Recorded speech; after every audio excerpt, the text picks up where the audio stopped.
You're listening to The Invisible Addiction, a podcast investigating problem gambling. I always compare like a win at gambling to like scoring a goal, like a last minute goal, do you know what I mean? It's that rush and we all chase it.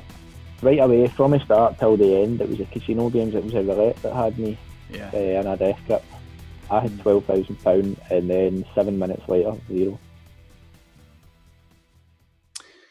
Okay, so joining us on the other end of the line today is Paul Pettigrew from Scotland. He is the founder of Gamtalk, which is teaching young people about the dangers of problem gambling.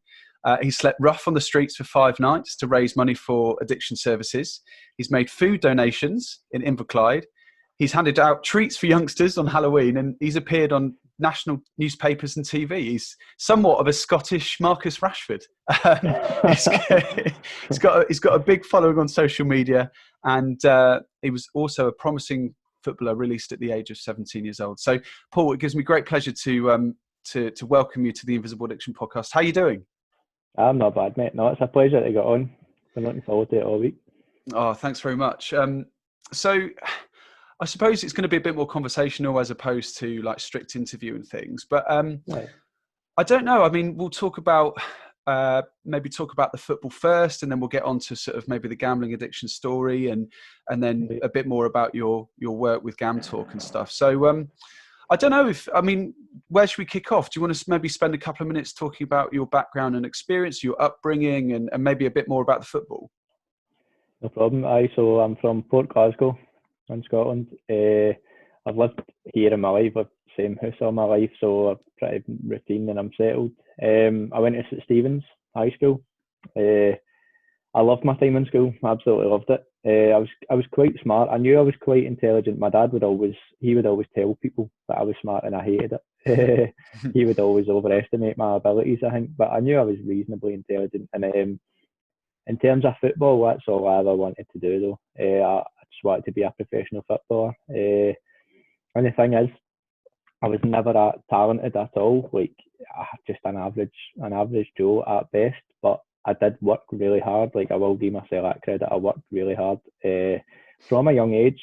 You know, like, I had made a decision at kind of like 13 to not drink when all my pals started drinking, when everybody in my year group would start. And that was because of football. And to be honest, like, when I look back, I credit myself in that sense, because I think that's quite a mature decision to make at that age, to think, like, I'm going to give us a right good go. I was working really hard. Like, I was going running before school, then I would be playing football in school, then I would be going like and playing with my brother afterwards, then I'd be going to training. So I really do mean it was like my whole life.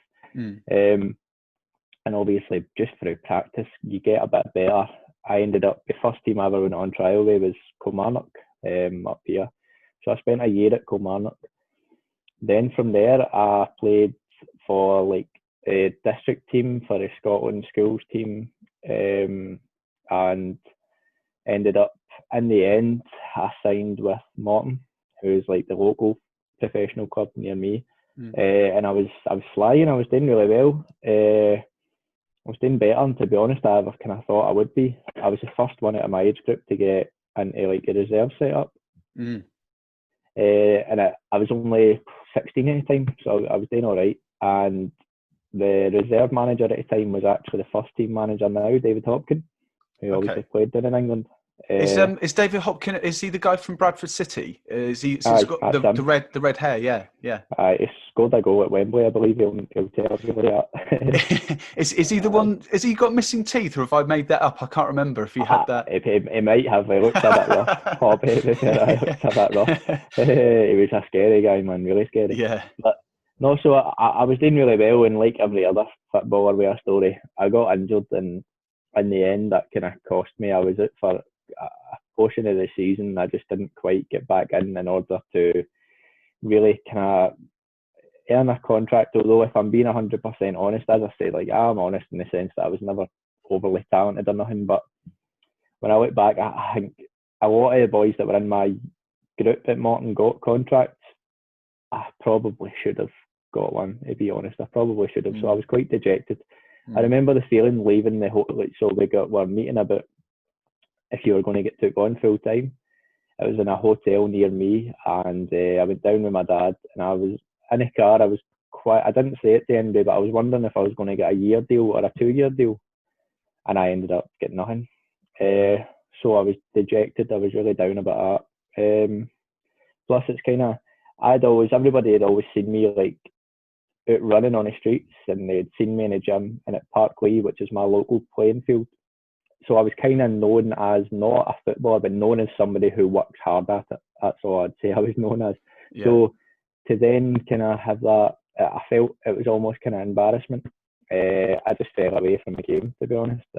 Completely fell away from it. I had wee spells here at different boys' clubs, but never really get back into it at the same level, to be honest. Which, with hindsight, I look back and I think I should have obviously just got over it quickly and get right back into it, but it didn't work out that way.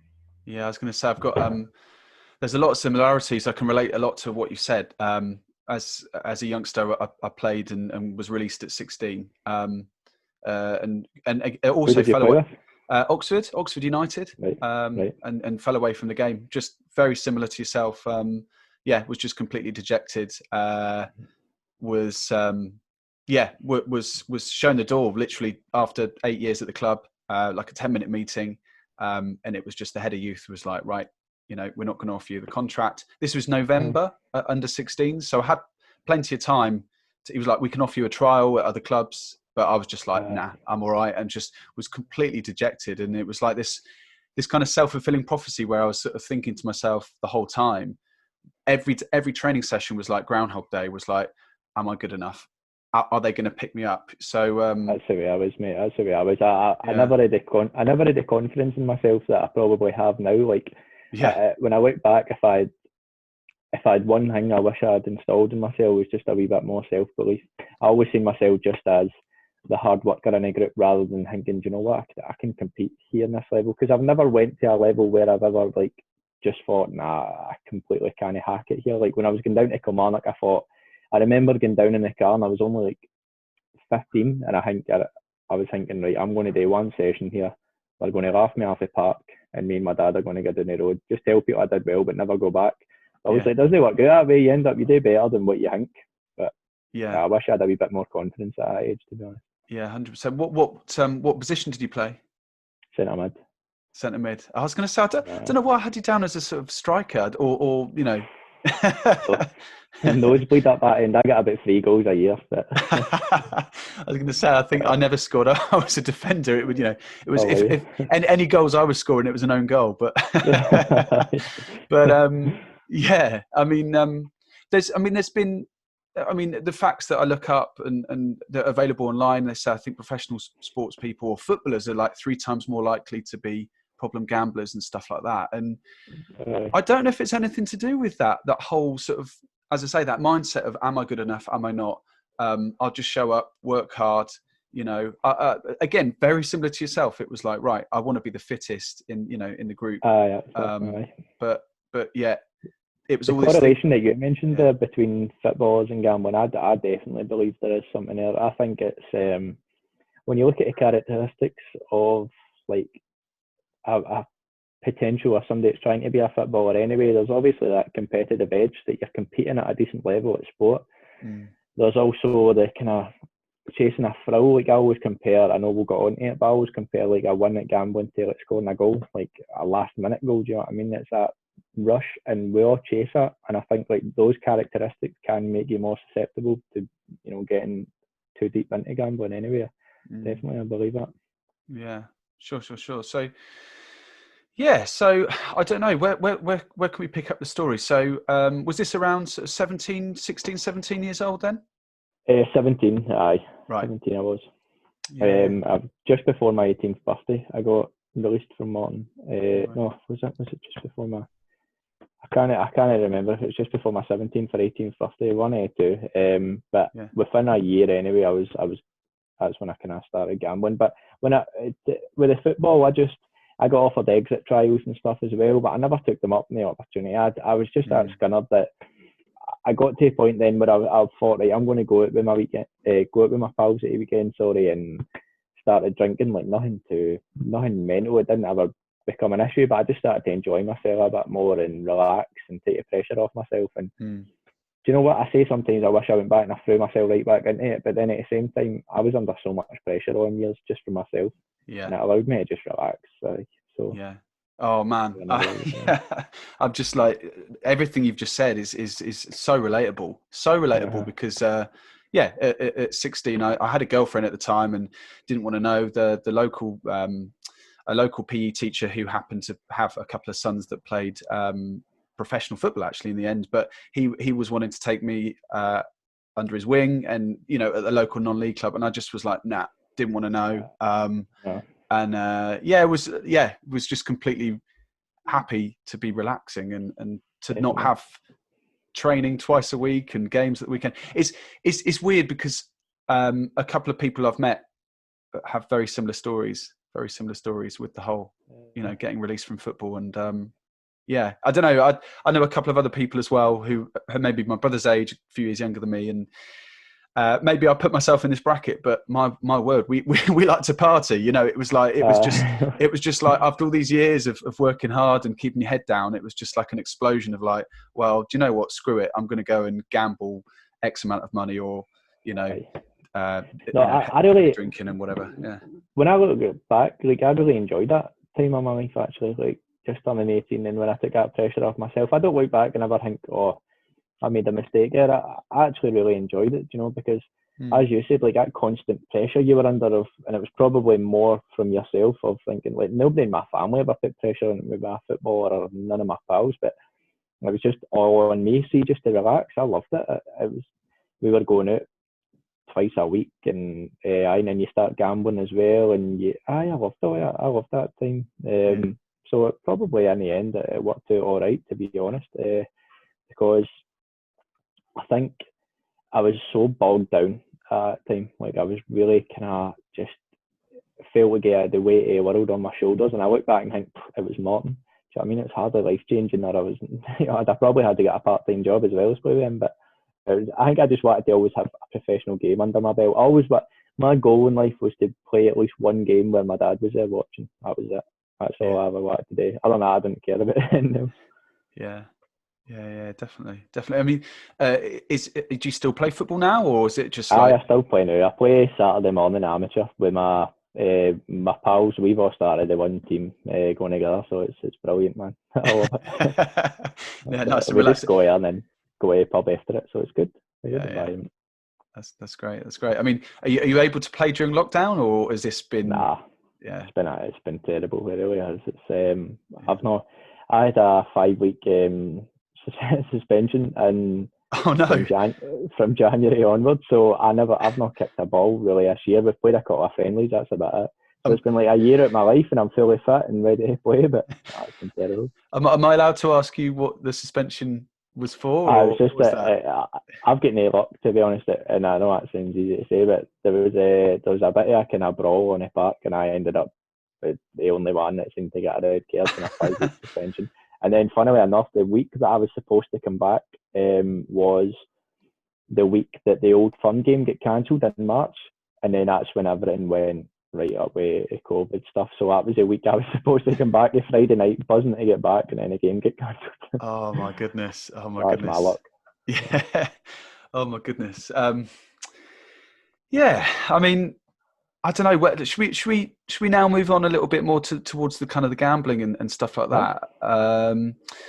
So I don't know if you want to sort of talk to us like how you got into gambling. Was it something you did during childhood, or was it like, as I say, was it at bookies? And just if you wanted to talk about how you got into it. So the first experience of gambling I ever had was in a casino in Glasgow. One of my pals took me. He's into that sort of stuff, like casinos and nice clothes and all that. Like I think they're all related. I was never interested in anything like that, and nobody in my family gambled. Nobody put football bets on or nothing, so it was a completely new thing to me. So we went to a casino one night. I had £100, and it was like you went in and they showed you kind of what to do with bets and stuff, but I had no interest. Kind of part of me, right? I've always been a show off. See, in school, I was always had to be one that was always making everybody laugh and getting sent out and things like that. So when I went in that night, £100, people were putting pound bets on and stuff. I put £100 on red. Honestly, I can still remember it happening right in front of me. I put £100 on red, and I think the reason I did it was so that people would look and think, because I didn't have a lot of money, but I just wanted to kind of look a bit cool. So I won, and I didn't even know like much I would get back. I didn't know if it was a number system like 30, 51 or whatever, and obviously it's just evens. Got the money back, and I left that night with £1,000, and I was only 18. So it was the first time like holding £1,000. I couldn't believe it. So I went down the road, and my mum and dad, my dad owns a business, and it's had its peaks and valleys. It was struggling bad at the time, so I was able to go in and say to them, listen, there, earn enough for like a mortgage payment or something, and do you know what I mean? It felt good to be able to help them. Plus, I always remember I bought a watch. Other than that, do you know what I mean? I thought this is brilliant. So we went to next week, and I won again. And when I look back, I did have quite a sustained kind of like probably about a solid month where I won a good bit of money. And again, as I said about like them, they were struggling, my mum and dad. I was able to help them out quite a bit at the time. But I always say if I'd been in that night at £100, if a ball had landed on a black number, I don't think I'd ever gambled again. I really don't, because I would have seen the logic behind it. I'd have thought, right, I can't go this weekend now. That's my money away. So, but obviously it doesn't work out that way. So from there, within a couple of weeks, I started putting football bets on as well. Again, it's a difficult system to understand, I think, before you get started. Like, what does 3 to 1 mean and all that stuff? I was just picking the teams I liked. I had a wee bit of success with that. I won £1,000 or £1,100 or something from a bet one time. That was early on, but other than that, not much in terms of football. But I still enjoyed it. But it was right away from the start till the end. It was the casino games. It was a Roulette that had me in a death grip.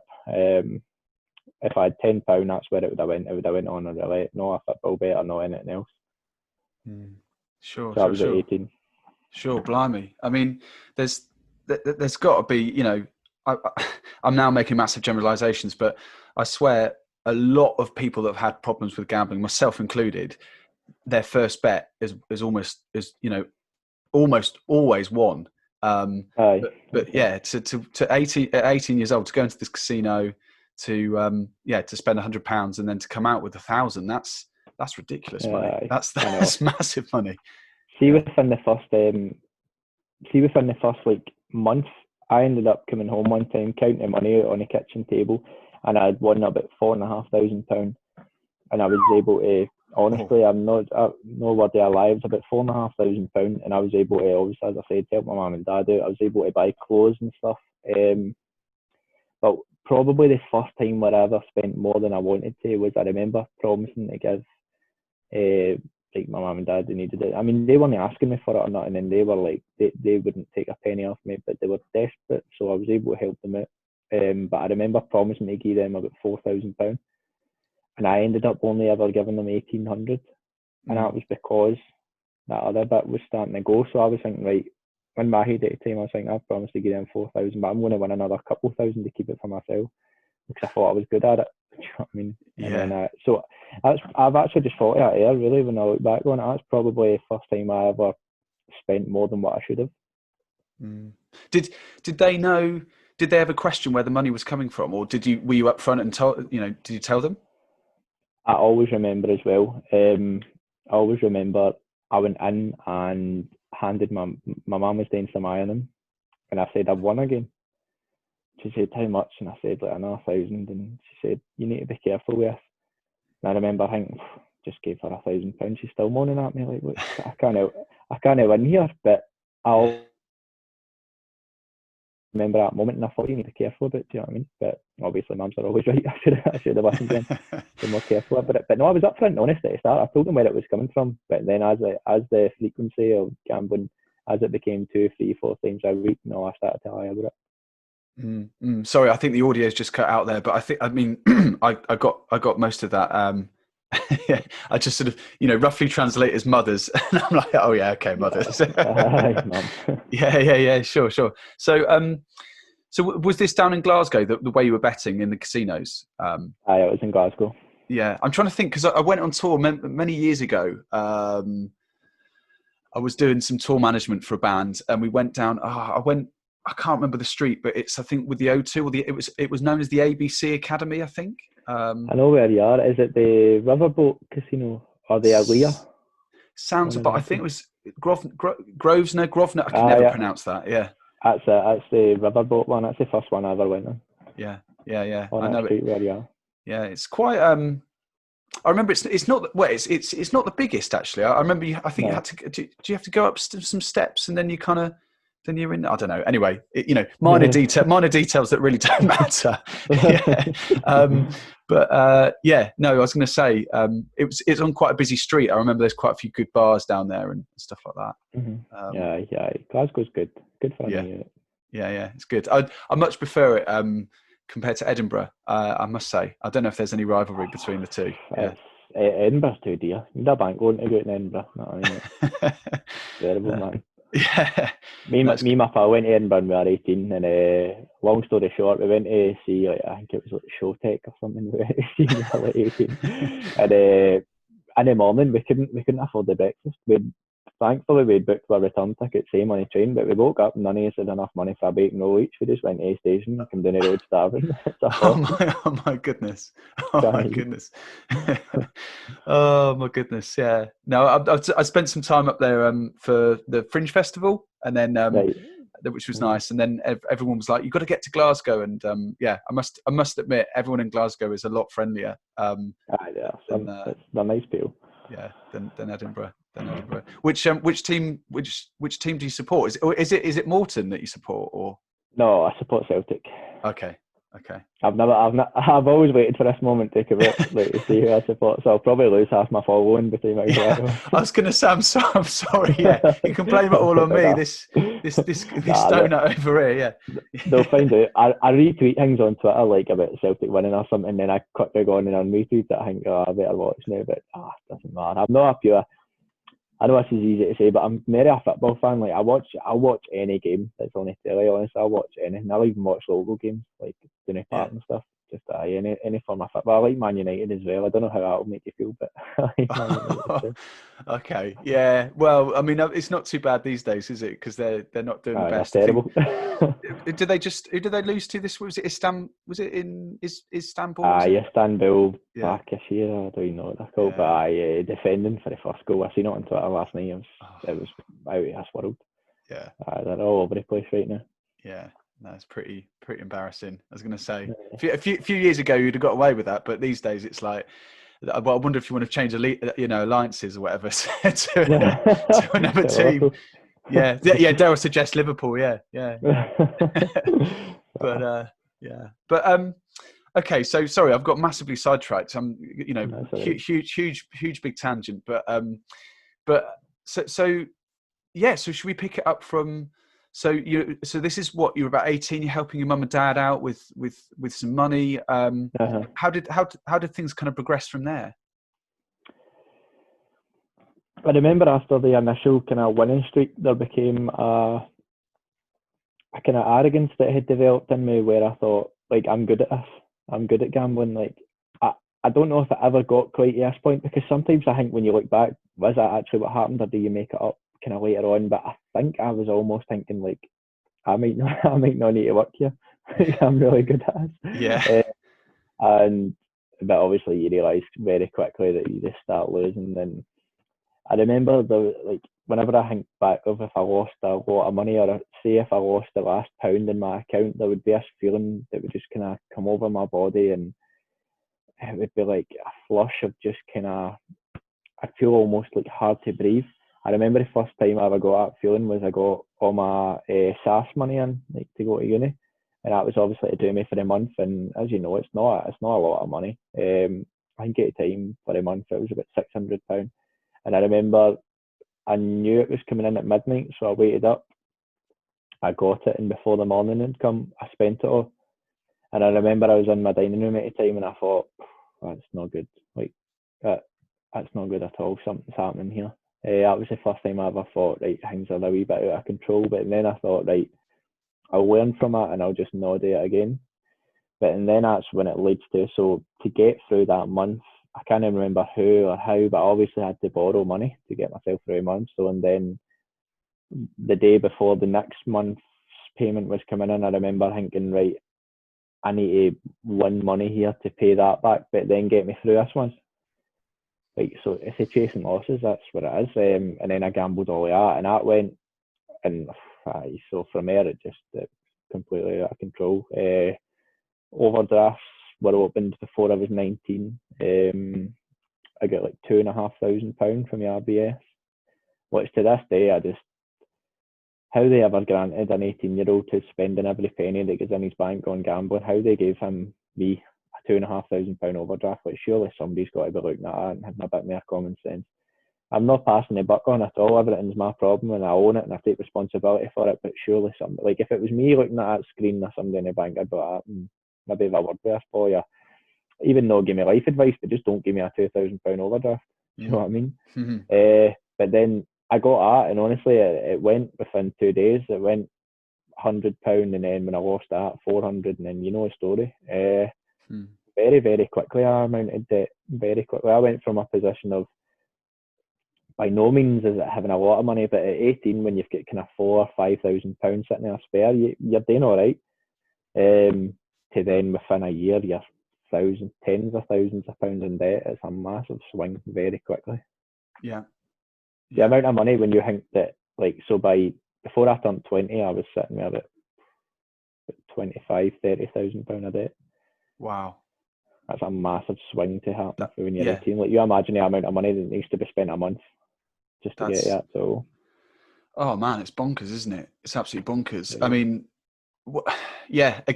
once again, relating a lot to your story. I went from, I think I was about 23. I was living in London. Had I say, a few grand in the bank. I was self-employed, living the dream, working 2 or 3 days a week. Drum teach. What did you do?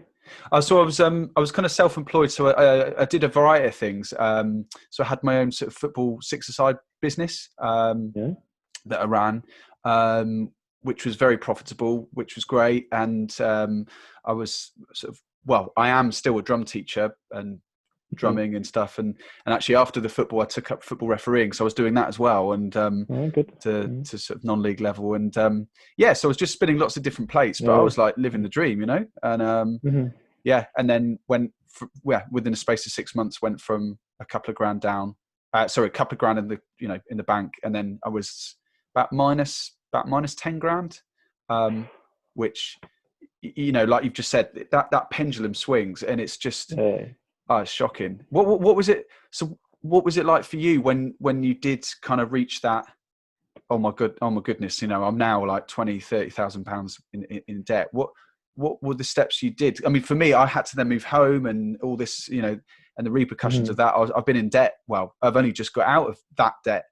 I'm 31 now, so that was 8 years ago. So it's long-lasting effect. So so what was that like for you? Yeah, I admit, when I look back on it, I kind of think it feels as if I was constantly, I don't know if this is a good analogy to use, but it feels as if I was constantly running down a steep hill or falling down a steep hill, and there was never a moment to stop and think what was going on, because I think I just dismissed my problems, that I knew debt was mounting and people were asking me for it every day and I just didn't have it. But I was always just giving myself that excuse of, right, well, I'll win it this week. Paying back. There was never a time where I just stopped and fought until the end, until like when I started to get a hold of it, which was much later on, where I stopped and just assessed the situation. But other than that, I just kept mounting. And I mean, you think you're an adult at 19 and 20, but just because you've left school, I was still too young, and I was waking up, and at this point still not a lot of people knew what was going on, and I was waking up to 2 and 3 texts, and I mean every single day, was like, have you got this money, have you got that, like, you owe this and that, and letters coming through from my bank saying they were going to come do all sorts, and it was a miserable time. And then I think the only thing I will say is, at the time, the only way I seen out of it was to gamble. I was waiting on that 30 grand win. That was the only way I saw myself getting out of that situation. But obviously that's not a way to look at it at all. But it was a horrendous time, man. Not financially, owing somebody money is never good. Like, and you can't say you don't care about it because it's somebody else's money. It's not for you to care about. But see, just the mental toll it took on me. I still struggle to even kind of break it to people. Just how I'm even still here and doing all right is a miracle, to be honest with you. The pressure that was on me was incredible. My dad, he's got away with words. He said I was always strung out like a piano wire. That's what he said. I was always on edge constantly. You couldn't even talk to me. I just exploded, it's horrible. Really? I remember times where we would be having conversations, and like me and my dad, and he's dead wise, and he doesn't like shout and bawl. He just tries to talk me out of things, and he's dead calm, and I listen to him. I respect him so much. But he would try like talk to me, and I would just start screaming, like literally screaming, shouting and bawling. We were driving along in Port Town one day where I'm from, and he just caught me in a booties, and I was trying to explain to him it's the only way I'll be able to get myself out of this is to win, and I ended up taking my seatbelt off when he was driving and trying to jump out of the car, like not in a try to kill myself sense, just to like as if to prove to you like just how angry I was. It was horrible. I look back on it and I think I almost look at it as if it was a different person. I don't know if you can relate to it at all. I look back and I think that's not me. Like when I think of me at 18 to 21, I see a weak, vulnerable, terrified boy, and it's actually quite sad to look back on it like that. But that's the way it was. That's God, yeah. Yeah, I'm a bit speechless. Yeah, I mean, no, totally relate to that. And so again, were you still betting on the roulette? Was it very much like now as your stakes increased, or how? Dare I suggest? I mean, dare I suggest a system, or did you have some sort of formula that you were going to win this money back, or was it just completely scatterbrain and things like that? I didn't have a like going on. So I'd started by this point. So to try kind of give you a breakdown of it. So at 18, it had been in a casino, roulette, and then football bets, and then it became going to casino when I had an available amount of cash, but gambling online every day. I didn't ever really like playing roulette unless I had a kind of larger amount of money, but if I had a £20, I'd try to turn it into something. I can still remember the patterns I'd use. I'd put like £10 on one third, £10 on another to try to get to 30, and then try to turn that into 100 and stuff. But no, I was gambling on like everything. I liked all the wee games that were online at the time. I lost track of what I was going to say. But no, I always look back. Roulette was my killer. It was my absolute killer. It was just, I didn't even care about winning anymore at one point. It was just placing a bet. Like online, I don't know how quickly it is. If it's every like 20 seconds, you can place a bet, or every 30 or something. But I would put money on and not even know what like sometimes I'd put a bet on and think there's only one number that I've covered there that's going to make me money, the rest lose. But it was just to have that bet on. And when I look back now, I think, see, even saying that out loud, it sounds absolutely ridiculous. But yeah, you know what it's like. It's just chasing that thrill all the time, isn't it? Absolutely. I had one number, which was Black 17, and that was my number, and that's the only thing I cared about. And like you said, I'd be making bets on the roulette table that didn't even cover my bet. So even if I don't know another number came in, it was like, well, I've actually lost money, and just such a weird mindset to be in. I mean, by the end of it, it was like I was just so numb. I think. They've shown through scientific studies, they've said, but basically like for a problem gambler, like the dopamine levels, you're pretty much balanced. Whether you win or you lose, you're like just like in this zone sort of thing. And and it was just got to the point where even when my number was coming out, I wasn't even happy. I was just like, well, what's wrong with me? Why am I numb? Why am I just immune to emotion and all this really weird inner turmoil? So yeah, I can relate there. I mean, with the online stuff, was it, when you say online, was it online casinos as in like the virtual online casino, or was it, because for me it was the actual getting the casino experience where there were people in some room in, I don't know. Mine was a live roulette. Yeah, live roulette. When I used to waste money on that virtual stuff, like it's just kind of embarrassing to admit, but almost see, like, if a live roulette wasn't loading, let's say something was wrong with it and it wasn't loading, my cravings were at intense that I would need to then just, like, I would be so agitated and I would just go on to virtuals. But then, I mean, they're an absolute scam. I don't care what anybody says, they're a scam. And I'd lose on that, and then I'd lose all my money and then think, I can't believe I didn't just wait to go on a live one where I'd think at least it was fair. I don't know, I don't know if they're fair or what, but do you know what I mean? I think back, I think that is terrifying that was that bad. Yeah. It's crazy. So was it, like you mentioned as well, obviously it was roulette mainly, but then was it other games? Were you then trying to chase your tail? I mean, I'm only saying that because I started to do that where I'm like, I moved away from roulette to blackjack because I thought to myself, like, I'm good. I've now done my apprenticeship at gambling for so long with roulette, and I'm so crap. I'm going to move on to blackjack because it's a serious game, and it's there's thought behind it and a method and a system. So if I lost money on that, I'd then jump back on the roulette table to try and win my money back, and then if that failed, I'd go onto slot machines. Awful. I used to try build up my balance. I used to try get to, like, let's say I had £1,070, for example, that I'd built up on roulette. I would then use the £70 on wee games. So I would go on I can't mind one any games online anyway, wee casino ones. I would use the spare kind of change, as I imagine, £70 change on that. Yeah. And then once that lost, I would then put like £100 bet on from my £1,000 that I had left to try get to 1,100, and then I would repeat that system of £100. Yeah. You know what I mean? Blackjack, I was never into. However, I did actually feel, I can kind of understand what you mean. I did feel as if that was at least a bit more fair. I don't know if that's the right word to use, but there was a bit of a system behind it, whereas roulette was just crazy. But I remember I used to sit in the casino and I truly did believe, right, 5 red numbers have come in a row. It's got to be black. It has got to be black. See the amount of money I wasted for that, by the way. Incredible amounts.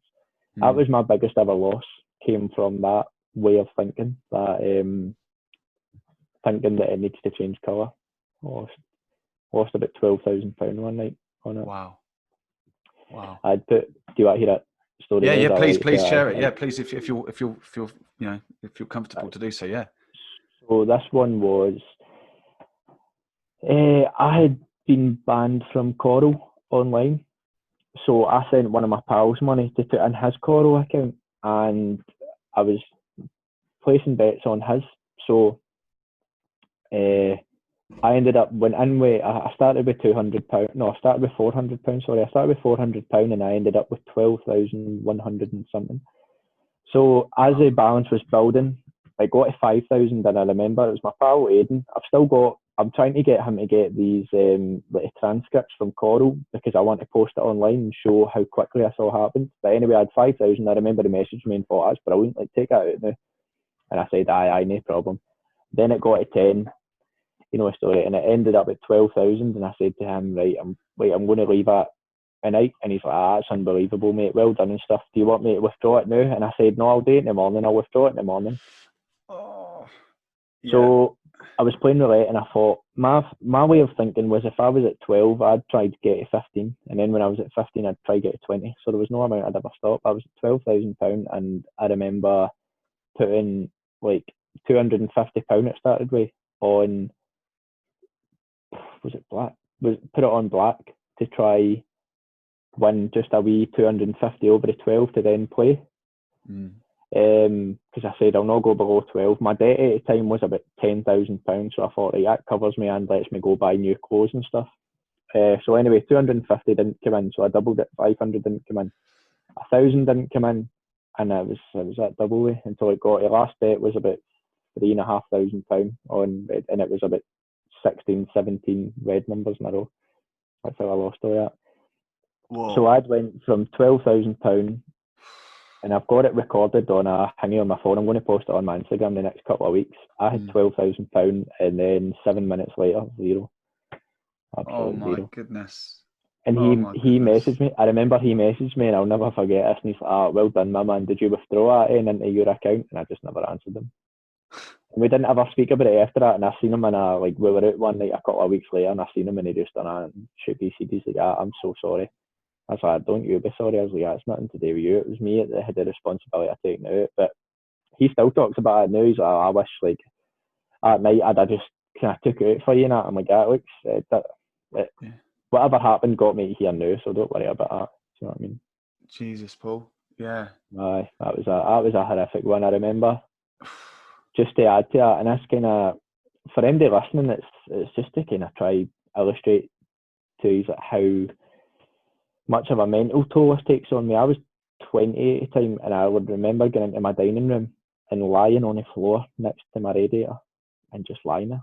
And I don't know what I was doing. Like, see, when I look back, I laugh and I think, what was I doing that night? I looked at a baby, but I just went in and lay on the ground next to it, and I was numb. And I thought, well, I still remember that feeling, man. It was horrible. But there was a few of them. There was a few at the time that maybe wouldn't have cleared my whole debt. That one would have. But there was some that would have cleared a bit of it and stuff, and I just never took it. I believe there was no number that I would have took out, really. I don't believe there was anything I'd have withdrew.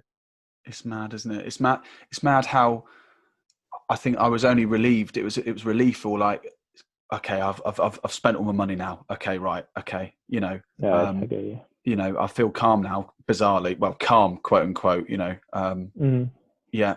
Oh my goodness, it's just that 7 minutes, 12,000. That is just unbelievable. I mean, incredible. Like you say, just the mental turmoil is just.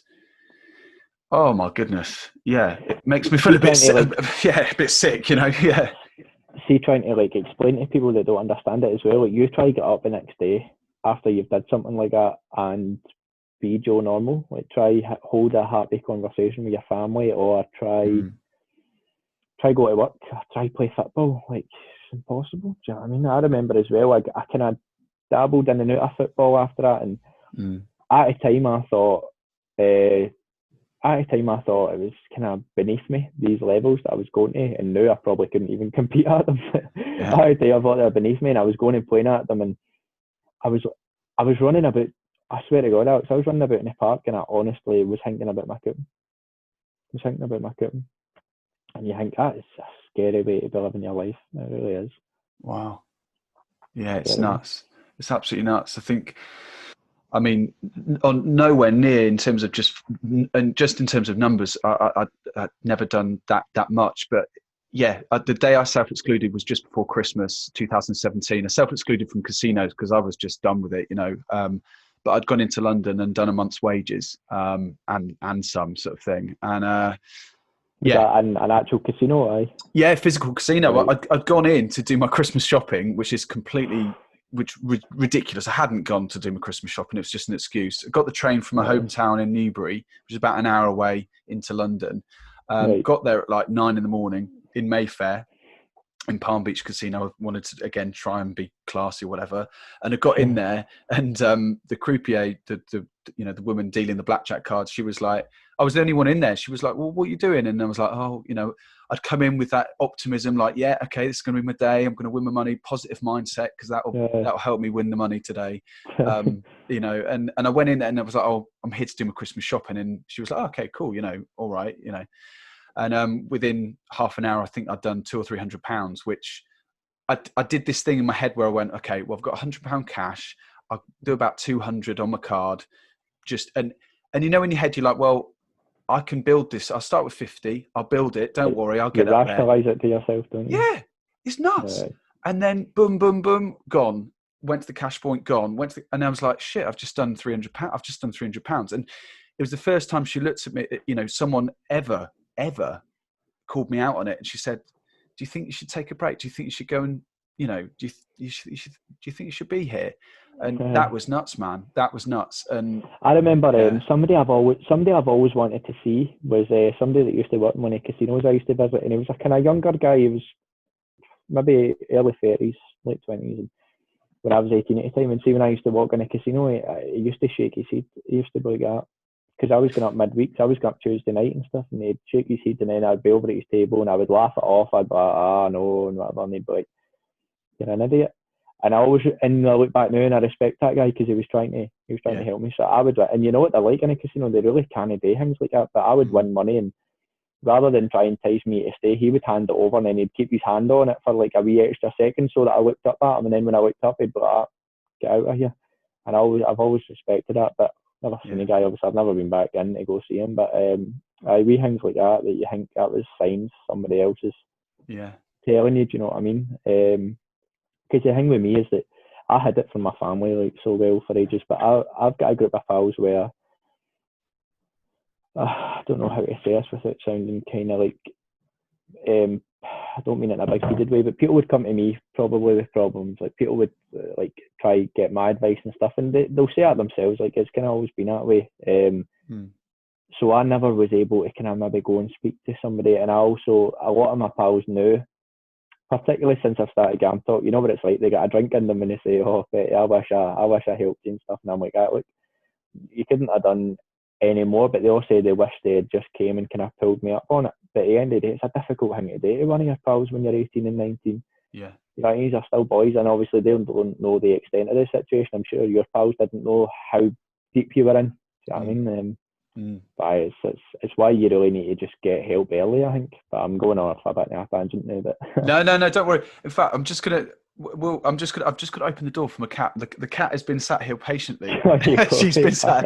I'm just going to be. Hang on a minute. This is terrible for podcasting. Talk amongst yourselves. There we go. Go on, Ginny. Come on out of the way.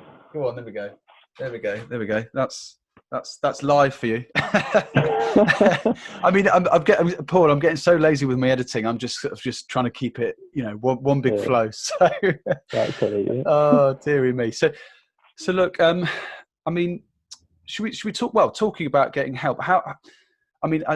As always, as I said, I've got so many questions, and I feel like I could talk to you for hours, genuinely. And but we're going to try and condense this into a one episode podcast. But yeah, so talk us. How did you get help? When was that? Was there a rock bottom? Was there a moment where you're like, I need to get help? How did that happen? What was that process like? I wasn't. When I ever try to talk about this, I had given up on getting over it. I just accepted the fact that I would never get out of the situation that I was in, and that I would end up eventually, I don't mean to be too hanging, but I'd eventually just end up dying from this. I would end up, there would be a mistake that would be irreversible and I would end up killing myself. That's truly what I believe would happen, or I would just be too sad and end up taking my own life, which is horrible when I look back and think that's the state it got to. So I ended up, in my mind, I thought my friends were done with me. When really it was me that was a recluse. I wasn't getting out anymore either because I was spending all my money on gambling or because I had lost all my confidence and stuff. But they weren't done with me at all. Do you know what I mean? But that's what I believed. I believed that my family kind of would have been better off without me. I had a relationship at the time. That ended. And I remember just assessing my situation and thinking, right, there's debt here. That relationship's done. I don't talk to this group of my pals anymore, blah blah blah. And I just looked at it all and thought, right, I at least need to give this a go. I'm at least not trying to put any glory on the story at all, but I'm not I wouldn't just give in. I'll at least try get over this. So I went to the doctors and I just had to get put on antidepressants, which I was really reluctant to do. I don't like taking medication at all, to be honest. But I got put on antidepressants, and that just allowed me to just even for a month that I was on them, it allowed my kind of balance of my mood to stop being so like this. It just kind of evened it out in order for me to see a path out of it. And then I went to Gamblers Anonymous once or twice. I would never knock the service, but I just think it was maybe the mindset I went into it. I went into Gamblers Anonymous thinking that it already wasn't going to work for me, which you can't do. It's a terrific service. But also, I went to the meeting and I knew that guys who were at the meeting, who were openly talking about how long they hadn't gambled, were at the bookies. I'd seen them a couple of weeks ago.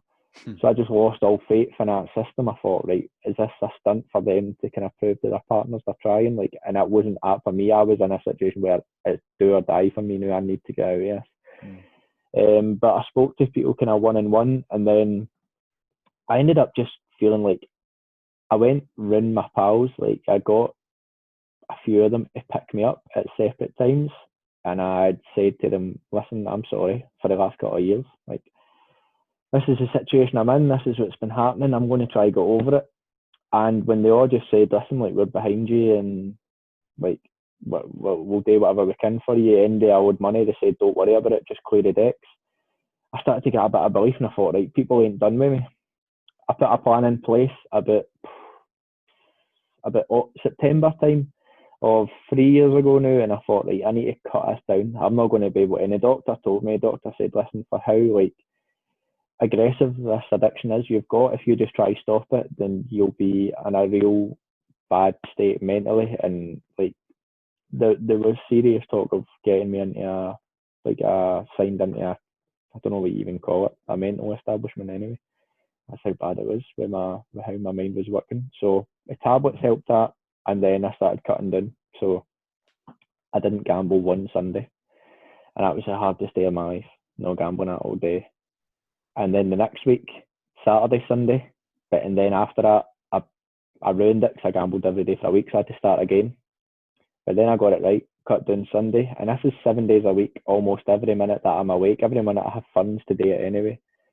So cutting back from 1 day, 2 days, and weaned my way back while still talking to my mum and dad and talking to my friends and stuff. And you know, actually, something that really helped me at the time was Gamtalk.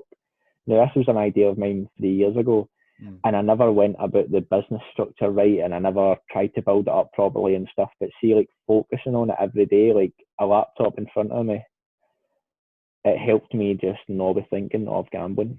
And my dad at the time was unbelievable. He would sit for hours on end. And I look back and I think he probably was looking at what I was writing down in my plans and thinking that's never going to work. But it was just to keep me occupied.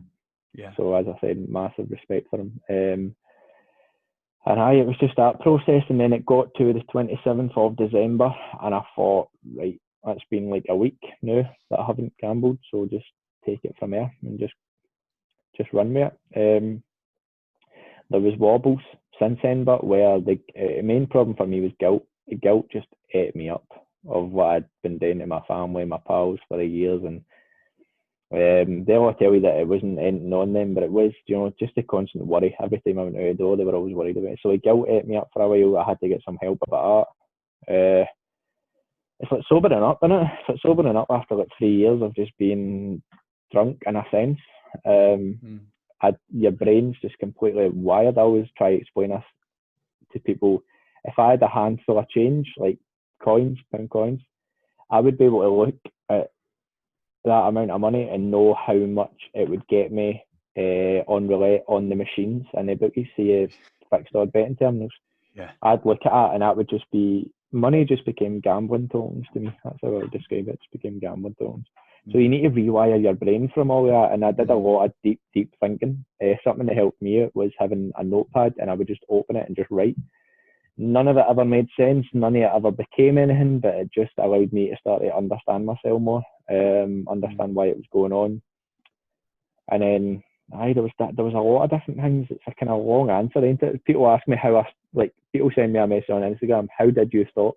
And I'm like, I couldn't explain it to you in one small answer at all. One of the biggest things for me was getting a calendar, and I don't know if you've ever seen my video where I talk about this, but my dad always said to me, he used to smoke, and he said, get a calendar, and each day that you don't gamble, tick a day off. And I used to think that is the stupidest idea I've ever heard in my whole life. I'm not doing that. That is ridiculous. But I did it anyway, just to prove to him that I was trying. And it was one of the best things I've ever did, and I recommend it to anybody who's trying to get off gambling, because again, that competitive edge, it was me against me. I would wake up in the morning and I couldn't wait to get in my bed at night and complete a day and do another day. A week turns into a month, and you can't wait to get a year under your belt. Yeah. No, it's fantastic. It's fantastic. I mean, I think there's an app. I can't remember. A chap will know. He recommended it, but there's an app I think that you can get that ticks things off. And I think I've just seen Recover Me app as well. It's just been sort of it's been out there as well. I look at it myself right enough, but I have seen it. It sounds quite interesting. I'll need to have a look. Yeah, it does. It does sound good. I mean, I know for my drum students, I give them this thing called Dr. Suzuki. This Japanese violinist who said, you must practice only on the days that you eat, and all the little kids go, "Is that every day?" And you're like, "Yeah, it is." And but it's great. They have this. It's a 100-day challenge, and they tick it off, and before you know it, with these little milestones, day 25, then like you say, one day becomes 2 days. Isn't it? Yeah. That's what I always say now. Even to this very day, I sit here now. It's a day at a time. Yeah. I don't. I make plans for Gamtalk like 3 to 5 years from now, and I make plans like maybe in my kind of personal life, but I'll always say day by day, it's just get up, don't gamble, and that's your bread and butter. Yeah. How I keep myself mentally right. Yeah, definitely. I think during the height of my addiction, it was just I was just literally trapped in this little kind of zone, as it were. But now coming out of it, I don't know if you relate, or I can relate to what you've said. Is now all of a sudden I can start to project forward. It's like, I can see a few months down the line or a year down the line and stuff like that. So, Paul, are you okay? I mean, we've gone quite long. Are you okay for like another 5-10 minutes or so? Mate. Of course, I'm no rush, mate. That's great. Because of course I would like to talk about Gamtalk and all of all the work that you're doing with that. So how did Gamtalk come about, and how did it start? Gamtalk. So it was an idea that I'd had for a long time, but I was nervous, to be honest. I was nervous about starting. It takes a bit of courage, I think. As you'll know yourself, you worry, is MD going to listen to your podcast? Like, the worry with us was, is MD going to care? But the idea behind it was there's just so much out there in terms of trying to help people that already have a problem, which are great and they're definitely needed, but there's nothing in the form of prevention. Like, my thing behind it is prevention is better than cure. That's my ethos behind it. Like, don't gamble with your future. Teach people young. In Scotland, nobody grows up and doesn't know the dangers of drink and drugs. Nobody. They're all fully aware of it, but they're not about gambling. And that's what needs to be changed. I think if you can teach people while they're young, educate them on the matter, then when they get to the time where they're going to start gambling, they've at least got the information that they need to know about it and know that it can be dangerous. So that was just the idea behind it. Fantastic. Yeah. No, I definitely agree. I think they've only now in England made it compulsory that the gambling is covered in the the PHSC days. I can never get that acronym right, but yeah, no, that's great. So obviously in the name Gamtalk, I mean, are you giving talks? Can you tell us a bit more about like that side of things? So how I will actually work is I give presentations and talks to young people in schools and sports clubs and youth groups. And it's not me standing talking rather for an hour about myself. It's got like facts and statistics and evidence based behind it as a proper presentation. That's taken me a long time to come up with. But that's what it is. I mix it in with my story to get a personal touch. And because I'm young, people, well, kind of young, people relate to me. And they've all been like, they're all getting good reviews and stuff so far. Anyone I've been into, they've loved it and they've recommended me on. That's kind of how I've been getting my work. People have recommended me on to somebody else, and that's the best form I think you can get. It means people really kind of enjoy what you're doing, or maybe not enjoy is the right word, but they're taking something from it. They feel it's useful. Yeah, no, it's great. I mean, it's certainly, I think I heard of your story maybe a couple of months ago. I think I'd seen something on Twitter, and I think it was it the Daily Record article. There was quite a big article, and that got shared and things like that, and then. Obviously came across. Sometimes I can't believe. Like, I think I only the first time the first social media outlet I had is Instagram, and the first thing that I ever posted on it was on the 28th of August. Do you know what I mean? We're only in November.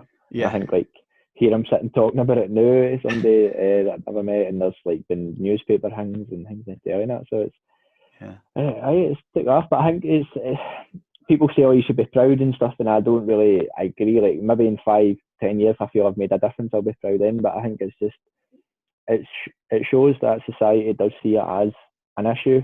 Yeah. Like the reason that it's taken off, if you know what I mean. So it's credit to everybody who's getting behind it. No, so you're very humble. You've been very for all the listeners. Paul's definitely been very modest. I mean, you've got a big following on social media, and especially Instagram as well. And I mean, can you talk us a little bit more about the sleeping rough on the streets for 5 nights? What on earth was that like? I can't imagine what that would have been like. Yeah. That idea came to me because I don't know, it just came to me during the night one time, and I keep my notepad beside my bed, and then any ideas I get, I just write them down. Yeah. And I said one day, I said to my mum and dad and stuff, I said to my dad, I said, I'm going to sleep on the streets for a week and his money. And he said, what is that about? He said, if you want to do something for charity, do a 10k. I said, no, I want to do this. And the reason I wanted a story behind the fundraiser, behind the project, and the story was how I could have ended up in that situation. And people still will probably look and think, you don't look like somebody that should be on the street, but I'm sure you could relate if you didn't have the supportive people you had in your life, and if things had continued on the path they were on, you wouldn't have had money for a house, and therefore, you're on the street. That's how I felt, and I wanted to talk to people and just document it all, and just while I was talking to people, kind of demonstrate how my story and theirs aren't all that different. Do you know what I mean? And it's easy to turn your nose up to people that are kind of sitting on the street begging for money, but it easily could have been me. It was a massively humbling experience. It made me just appreciate life an awful lot more. Like,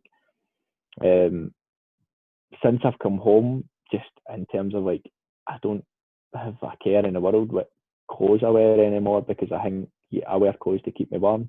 That's a change in like mindset I've had, things like that.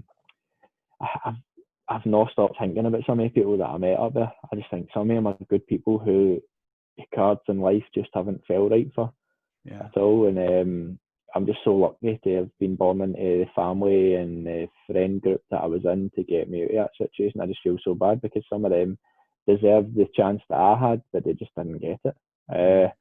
In terms of the actual experience itself, it was difficult. It was a real mental challenge, I'll not lie. It was cold, and there was just no sleep. There was no sleep. So if you stay near, I was in Glasgow, and if you stay near Glasgow Central, like the station, it's dangerous. Like a lot of them have like kind of wee lock back knives that you can get for like a £5. And they need that to protect themselves on the street, so I can hardly blame them. So I was like, right, I can't do that to my mum, and my mum was worried sick. I was like, I can't stay near Central. So then I try to go out with near where my uni is and stuff like that, where it would be quieter.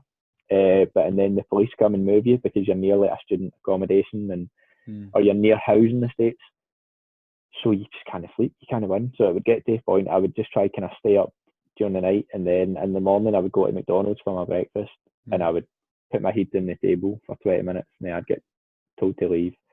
Then I'd go to Taco Bell and I would do the same thing. I'd buy a juice and I'd sit and I'd sleep for 10 minutes, and that was honestly how it was. But it's all mindset. It just completely, I think it made me just stronger as a person. I just thought, there's no way I can sit here and moan. Like, I know I'm home on Saturday morning. These people don't know when they're ever going to be inside the house again. So you can't moan. You just got to stay positive and I try to learn from it. But it was a humbling experience, to say the least. Yeah, I can imagine. I mean, I studied human geography at university, and one of the subjects that we looked at was like the public versus private space. And it's very interesting, isn't it? If you're homeless, you get moved on, but should you get moved on? I don't know. It's just posing that as a rhetorical question, really. But No, I get what you mean. Like, I think to myself, these people are doing, a lot of them are doing no harm. Like, I didn't once see a homeless person robbing anybody. I didn't see them. Do you know, the nicest people that were on the street, and I mean this honest to God, the nicest people that were on the street a whole week were the homeless people. There was a guy that I had a lot of donations from a family near me who still to this day, they don't want named, but they bought about £1,000 worth of like clothes, sleeping bags, hats, jackets. Wow. They gave me them to go give out. So when I was going and giving them out, I ended up, I couldn't carry it all, obviously. So I told my mum and dad, I'll take an amount up on the first night, and then on the fifth night when I'm going home, you just bring up the rest and I'll go and give them out. So when I was going the first night I was giving them out, I was telling some people what I was doing, and I told a guy who had been on the streets for years, and he said, listen, like, put your sleeping bag here. If you're worried, if you're nervous, people know I sleep here every night, just put your sleeping bag here. And like, I'll make sure you're all right. And I remember I put that on my Instagram story, and some people thought, like, oh, like, you're off your nut if you're going to take up that offer. But I thought, well, and that's where I kind of challenged people on it. I thought, how do you know it? You don't know that guy. You can't judge him in that sense. He's just trying to do me a good turn. They might have robbed me. He might have. But anybody could. You don't know. You don't know what somebody's intentions are. So I think give somebody the benefit of the doubt is what I'd always say. Give somebody the benefit of the doubt before you do. Yeah. And I did. I spent a night there. I didn't sleep, but I spent a night all night talking to him, and his story was horrendous. It really was. The upbringing he had, his mum and dad had split up. His dad had battered his mum all the time, and then his mum died, and you just think you don't know what's going on with somebody. You really don't. You don't know somebody's story. So I went off my bit of a tangent there again, but no, I absolutely love a tangent. Absolutely love a tangent. I mean, it's fascinating to hear. I mean, yeah, fascinating to hear. I think, what was I watching again? I don't know if you saw it or any of the listeners would have seen it, but it was on BBC iPlayer, and it was based in Manchester, and it was following along the homeless. It was these very short documentaries. They're about 10 minutes in length. If I find them, I'll put them in the link or put them on the YouTube link and stuff. But very, very interesting. Yeah, sort of following the homeless and getting there's a lot. Just the kind of main thing I would say about homeless stuff is there's a lot done in terms of, like, see a homeless person that's on the streets. I can only speak for Glasgow, but they'll never starve. There's a lot of soup kitchens. There's a lot of people that go around at night with food for them and stuff, so they'll not starve. And there's also places for them to sleep. Like, a lot of them were in hostels and stuff. Okay. But to me, again, that's almost like with gambling. You are then going and you're putting somebody in a hotel or a hostel for the night, but then in the morning they're back out in the street. They don't know if they're getting back in at night, and you're feeding them and stuff. But you need to try cut the problem from the root. You need to get them help for their addictions that most of them have got. Get them help for their addictions so that therefore they're able to get a job, and then they're able to earn a living to sustain a house and stuff. Now, that's a longer term view on things, but if you're going to constantly take a short term route, then you're never going to solve the problem that is homelessness. I was going to say, I think we like to. I mean, I'm generalising here, but we like to kind of throw money at the problem, don't we? And just think, oh well, we've solved that problem now. So there needs to be a bit of thought behind it. Like, even with Gamtalk, I'm not blowing smoke at myself or anything, but if I can teach people young, then it means 10 years from now, when they're, well, say they're 17 or whatever, in like high school, like, kind of age range I want to get is between about 15 and 20. So when they start having their own children, or when they've got wee brothers or sisters of their own, they're then able to educate them. Do you know what I mean? Rather than, like, there's a lot of people now, my mum and dad, when I developed this problem, had no idea how to deal with a gambling problem, no idea how to deal with it at all. So you educate people, and then they can pass it down generations and stuff. Do you know what I mean? I think there just needs to be more thought put into things like this. You know, as you said perfectly, throw money at a problem, but money doesn't always solve it. There needs to be a bit of thinking behind it, a bit of strategy. 100%. I mean, you know, I work in a school as a teaching assistant, and you speak to some of the teachers. As you know, you get a bit down sometimes, you're having a bad day, but you just have no idea the impact that you can have on a child and potentially be remembered. You know, at any point, any lesson, any assembly that you're giving, you know, the power of the message that you can give. And yeah, that's the thing. I always, with Gamtalk, I want it to be a thankless task. I want in 10 years there to be people who maybe were just on a kind of cusp of having a problem, who then used what I said. So, like, self-identifying, if you see the problem within yourself, and the things I've labelled as self-identifying, like, kind of signs. So if you start lying about your gambling, or if just simple things like if your frequency increases. Basically, my point there was, I want it to be a thankless task, and people look back and think of that guy that came into our school that day. Like, I remember him talking about gambling problem. I better watch this, and they go and get a bit of help. And then, do you know what I mean? Rather than being a person who people come and say, oh, my life was completely ruined and I got it a bit together, like, I got it back together just a wee bit. Do you know what I mean? I want people to think, oh, that guy come in and spoke that day, he you know, I took a lot from his lesson that day. Yeah, definitely. I mean, there's obviously the different like you say, the different spectrum. Is it you know, you helping people at the end when they've, you know, found recovery, or, you know, whatever term you want to use, or are you potentially preventing thousands of people, hundreds of people even getting to that point? So yeah, I feel, yeah, no, I mean, it's it's just coming. It just sounds fantastic, and without wanting to blow smoke or anything, it's absolutely brilliant. What you're doing is great. It's absolutely brilliant. Thank you, mate. I appreciate it. So Paul, before we come to the end, is there? Well, I'm going to ask two questions before we wrap up. First question is, without getting too political, how would you make gamblers how would you make gambling safer in the future? How to make gambling safer? I think that without a doubt, nobody can disagree that it needs to be regulated a lot better. But to be honest, it's something that I don't particularly comment on a lot because, and I'll just be honest, I don't know an awful lot about it. I don't know what gets done by what company. That's just a God's honest truth.